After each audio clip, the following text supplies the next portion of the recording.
Welcome to the Learning Pines YouTube. We hope this video helps. You start by preparing the game to accept a single authoritative config. Make a backup of your current CFG folder and auto-exec so you can revert. Then copy the master config. CFG into the Team Fortress 2 CFG directory and set proper permissions. This prevents accidental overwrites.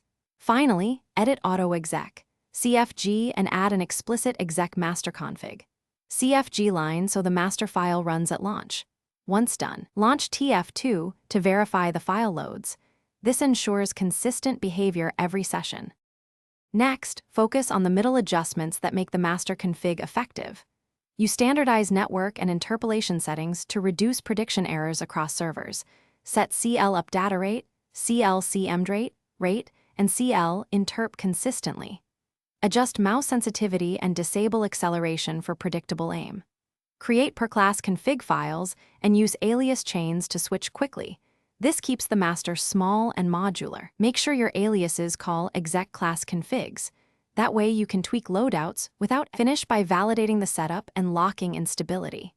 You should test in a local server immediately and run status or relevant CVAR queries to confirm settings applied. Make final edits, then set critical files read-only and note changes in a simple changelog so you can track iterations. If the master config doesn't execute, check that auto-exec actually runs, remove conflicting CFGs, and ensure file naming and paths match. This troubleshooting step resolves most load order and override issues quickly. Thanks for watching. Consider subscribing if we helped you.